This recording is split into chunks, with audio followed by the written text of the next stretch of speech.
ഏറെ ചിന്തിപ്പിച്ച ഒരു കഥ പറയാം. കഥ ഇങ്ങനെയാണ്. ഒരു രാജ്യത്ത് രാജാവിനൊരു മകളുണ്ടായിരുന്നു. ഈ രാജാവിൻ്റെ മകൾ വളർന്ന് വിവാഹപ്രായം എത്തിയപ്പോൾ ഈ മകളെ വിവാഹം കഴിച്ചു കൊടുക്കുവാൻ രാജാവ് ആഗ്രഹിച്ചു. അങ്ങനെ രാജാവിൻ്റെ ഏറ്റവും വലിയ ആഗ്രഹം എന്ന് പറയുന്നത് ഏറ്റവും ധീരനായ ഒരു യുവാവിന് വേണം എൻ്റെ മകളെ വിവാഹം കഴിച്ചു കൊടുക്കുവാൻ. അങ്ങനെ ആഗ്രഹിച്ച രാജാവ് ഒരു വിളംബരവും ഒരു ക്ഷണക്കത്തുമൊക്കെ പുറപ്പെടുവിച്ച് തൻ്റെ അയൽ രാജ്യങ്ങളിലെ എല്ലാ രാജാക്കന്മാരെയും ക്ഷണിച്ചു.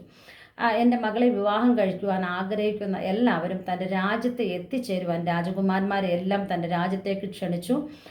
പ്രത്യേക ദിവസത്തിൽ അവരോടെല്ലാം തൻ്റെ രാജ്യത്ത് എത്തിച്ചേരുവാനായിട്ട് അറിയിച്ചുള്ള ഒരു ക്ഷണക്കത്തായിരുന്നു അത്. ഈ ക്ഷണക്കത്ത് ലഭിച്ച എല്ലാ രാജകുമാരന്മാരും രാജാവ് പറഞ്ഞ ദിവസം വളരെ ആഗ്രഹത്തോടു കൂടി രാജ്യത്ത് എത്തിച്ചേർന്നു.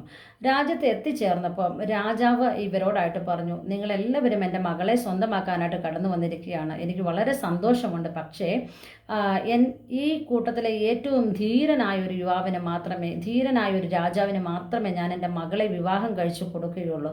അതുകൊണ്ട് നിങ്ങൾക്കായിട്ട് ഞാനൊരു മത്സരം സംഘടിപ്പിച്ചിട്ടുണ്ട്. ഈ മത്സരത്തിൽ ജയിക്കുന്ന ആരാണോ, ആദ്യം ജയിക്കുന്ന വ്യക്തി ആരാണോ അദ്ദേഹത്തിന് മാത്രമാണ് ഞാൻ എൻ്റെ മകളെ വിവാഹം കഴിച്ചു കൊടുക്കുകയുള്ളൂ എന്ന് ഈ രാജാവ് കൽപ്പിക്കാനിടയായി. അങ്ങനെ ഈ രാജാവ് മത്സരത്തിനായിട്ട് ഈ രാജകുമാരന്മാരെ എല്ലാം കൂട്ടിക്കൊണ്ടുപോയി ഒരു പ്രത്യേക സ്ഥലത്തെത്തി. ഒരു വലിയ കുളത്തിന് അടുത്ത് വെച്ചാണ് ഈ മത്സരം നടക്കുന്നത്.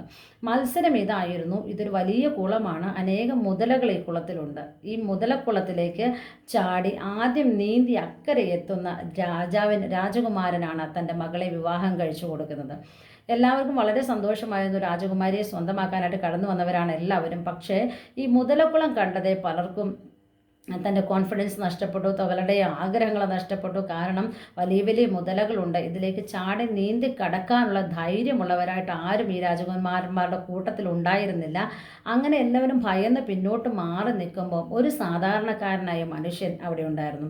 അദ്ദേഹം ഈ മത്സരം കാണാൻ വന്നതാണ്. പക്ഷേ ഈ കൂടെ ഉണ്ടായിരുന്ന ആളുകളെല്ലാവരും കൂടി ചേർന്ന്, രാജകുമാരന്മാരെല്ലാവരും കൂടി ചേർന്ന് ഈ മനുഷ്യനെ ഈ മുതലക്കുളത്തിലേക്ക് തള്ളിയിട്ടു. ഇവരുടെ ഉദ്ദേശം ഇത്ര മുതലകൾ ഇതിനകത്തുണ്ട്, ഇവയ്ക്ക് എത്ര ശക്തിയുണ്ട് എന്ന് ഒന്ന് അറിയാൻ വേണ്ടിയിട്ടാണ് ഈ മനുഷ്യനെ തള്ളിയിട്ടത്. എന്തായാലും വീണ മനുഷ്യൻ ഒരു സാധാരണക്കാരനാണ്. അദ്ദേഹം മുതലക്കുളത്തിൽ വീണ പ്രാണഭയത്തിൽ നീന്തി ഒരു വിധത്തിൽ അക്കരെ എത്തിയപ്പോൾ രാജാവിന് ഭയങ്കര സന്തോഷം. ഇത്രയും രാജകുമാരന്മാരുണ്ടായിട്ടും ഒരു സാധാരണക്കാരനായ മനുഷ്യൻ നീന്തി ഇക്കരെ എത്തിയല്ലോ. അപ്പോൾ രാജാവ് പറഞ്ഞു, ഒരുപാട് പാരിതോഷികങ്ങളൊക്കെ കൊടുത്തിട്ട് രാജാവ് പറഞ്ഞു, ഇത്രയും രാജകുമാരന്മാരുണ്ടായിട്ടും കൂട്ടത്തിൽ ഏറ്റവും ധീരനായ യുവാവ് നീയാണല്ലോ ആദ്യം ഇത് നീന്തിക്കിടന്ന്. അതുകൊണ്ട് ഈ ഇത്രയും രാജകുമാരന്മാരെ ഒഴിവാക്കി എൻ്റെ മകളെ ഞാൻ നിനക്ക് വിവാഹം കഴിച്ചു തരാൻ പോവുകയാണ്. അതുമല്ലാതെ മറ്റെന്തെങ്കിലും നിനക്ക് എന്നോട് ചോദിക്കുവാനുണ്ടോ, നേടുവാനുണ്ടോ എന്ന് ചോദിച്ചപ്പം ഈ യുവാവ് പറഞ്ഞ മറുപടി ഇങ്ങനെയാണ്, എനിക്ക് രാജകുമാരി വിവാഹം കഴിക്കേണ്ട, രാജാവിൻ്റെ പാരിതോഷികങ്ങളൊന്നും വേണ്ട, പക്ഷേ പിന്നീട് എന്താണ് നിനക്ക് വേണ്ടതെന്ന് ചോദിച്ചപ്പം അദ്ദേഹം പറഞ്ഞത് ഇങ്ങനെയാണ്, എന്നെ ഈ കുളത്തിലേക്ക് തള്ളിയിട്ടവനെ ഒന്ന് പിടിച്ചു തരണം, അവനോട് എനിക്ക് ഒന്ന് സംസാരിക്കാനുണ്ട്, അവനോട് എനിക്ക് പ്രതികാരം ചെയ്യാനുണ്ട് എന്ന രീതിയിലാണ് ഇദ്ദേഹം മറുപടി പറഞ്ഞത്. എന്നെ ഏറെ ചിന്തിപ്പിച്ച ഒരു കഥയാണിത്. നമ്മുടെയൊക്കെ ജീവിതത്തിൽ നമുക്ക് ലഭിക്കാവുന്ന മാക്സിമം അനുഗ്രഹങ്ങളും നമ്മളുടെ കയ്യിലുണ്ടാവാം. ഈ മനുഷ്യനും വേണമെങ്കിൽ രാജകുമാരി വിവാഹം കഴിക്കാമായിരുന്നു, ആ രാജ്യത്തിൻ്റെ സ്വത്തിൻ്റെ ഭാഗമാക്കാമായിരുന്നു. ജീവിതത്തിൽ സ്വപ്നം പോലും കാണാത്ത അത്രയും സൗഭാഗ്യങ്ങളിൽ ജീവിക്കാമായിരുന്നിട്ടും തൻ്റെ ചിന്തകളൊന്നും അതിലേക്ക് പോകാതെ പിന്നിൽ എന്താണ് സംഭവിച്ച കാര്യത്തിൻ്റെ പിന്നാലെ അലയാനുള്ള ഒരു വ്യഗ്രതയായിരുന്നു മനുഷ്യൻ്റെ ജീവിതത്തിൽ ഉണ്ടായിരുന്നത്. മനുഷ്യരായ നമ്മുടെയൊക്കെ ജീവിതത്തിൽ പലപ്പോഴും സംഭവിക്കുന്നൊരു കാര്യമാണ്, നമുക്ക് ഇന്നുള്ള സന്തോഷങ്ങളിൽ, ഇന്നുള്ള അനുഗ്രഹങ്ങളിൽ, ഇന്നുള്ള നന്മകളിൽ ഒന്നും സന്തോഷിക്കാൻ കഴിയുന്നില്ല. കാരണം നമ്മുടെയൊക്കെ മനസ്സ് സഞ്ചരിക്കുന്നത് പിന്നോട്ടാണ്.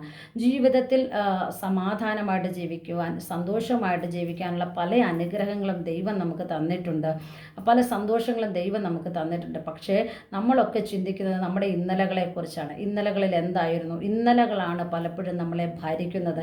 ഇന്നലകളിലേക്ക് തിരികെ ചെന്ന് അതിനെ തിരുത്താൻ ആഗ്രഹിക്കുന്നവരാണ് നമ്മളെല്ലാവരും. പക്ഷേ ഒരു കാര്യം ഓർക്കുക, നമ്മുടെ ഇന്നത്തെ ജീവിതത്തിൽ ദൈവം നമുക്ക് തന്നിട്ടുള്ള നന്മകളും അനുഗ്രഹങ്ങളും, നമ്മുടെ ആരോഗ്യവും, നമ്മുടെ സൗന്ദര്യവും, നമ്മുടെ ജോലിയും, നമ്മുടെ ജീവിത സാഹചര്യങ്ങളും ഒക്കെ അതിൻ്റേതായ സന്തോഷത്തിൽ നമ്മൾ അനുഭവിക്കാനായിട്ടാണ് ദൈവം നമുക്ക് തന്നത്. അത് ഇന്നലകൾ നശിപ്പിച്ച് കളയാതിരിക്കാൻ ശ്രമിക്കേണ്ടവരാണ് നമ്മൾ. അപ്പോൾ അങ്ങനെ ജീവിച്ചെങ്കിൽ മാത്രമേ മുൻപോട്ടുള്ള ജീവിതത്തിന് ഒരു വിജയം കണ്ടെത്താൻ നമുക്ക് സാധിക്കുള്ളൂ. സമാധാനമായ ജീവിതത്തിൻ്റെ അടിത്തറ എന്ന് പറയുന്നത് പറയുന്നത്. നമ്മുടെ ജീവിതത്തിൽ ലഭിക്കുന്ന സാഹചര്യങ്ങളും ദൈവം നൽകിയ അനുഗ്രഹങ്ങളും ഉപയോഗപ്പെടുത്തുക എന്നുള്ളതാണ്. അതിനെ മാക്സിമം പ്രയോജനപ്പെടുത്തി അതിനെ മാക്സിമം അനുഭവിപ്പാൻ നമുക്ക് കഴിയണം. അങ്ങനെയെങ്കിൽ മാത്രമേ സമാധാനമുള്ള സന്തോഷമുള്ള ഒരു ജീവിതം നമുക്ക് നയിക്കാൻ സാധിക്കുകയുള്ളൂ. God bless you.